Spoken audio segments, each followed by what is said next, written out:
Ce porteur d'eau a vu une pièce de monnaie et la petite fille la voit en même temps. Ils se regardent l'un l'autre. L'homme marche le premier sur la pièce. La petite fille est vexée. L'homme est obligé d'écarter son pied. Il a vu la fille prendre les pièces. Il a saisi la main de la jeune fille. Il a regardé la main de la fille. Le doigt s'est transformé en film radiographique. Il s'avère qu'il s'agit d'un os cassé. L'homme s'est emparé de la glace du garçon. Il a pris quelques bouchées. Il ne reste plus que le bâton. Il l'a essuyé avec sa main. Puis il a pris le bandeau de la fille et a fait un simple réparateur. Le porteur d'eau était donc un guérisseur miraculeux. Il a même demandé la pièce après coup. Heureusement, le père de la jeune fille est arrivé. La jeune fille en a profité pour partir et le père l'a emmené chez le médecin. Le médecin a été étonné par le pansement. Une simple fixation par bâtonnet. L'auriculaire a été enveloppé avec précision. Il ne reste plus qu'à faire une radiographie pour s'en assurer. Sur le chemin de la radiologie, ils rencontrèrent le garçon d'eau. Il demande des pièces à la fille. Le père essaie de parler mais tous. Le porteur d'eau a pensé que quelque chose n'allait pas. Il tend la main pour vérifier. Mais le père de la fille l'a repoussé. Le porteur d'eau n'était pas contrarié. Il savait qu'ils allaient au service de radiologie. Ils allaient au service de radiologie. Mais l'instant d'après, ils étaient perdus. Le médecin leur a dit de suivre la ligne bleue,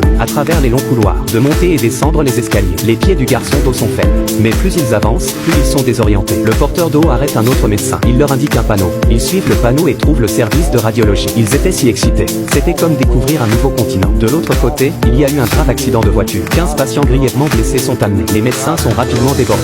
Et la petite fille est pressée. Elle cherche de l'aide partout, car la respiration de son père est très rapide. Mais les médecins sont débordés. Ils n'ont pas pu se passer de personnel. La petite fille désespérée n'en peut plus. Elle doit faire ce qu'elle a à faire.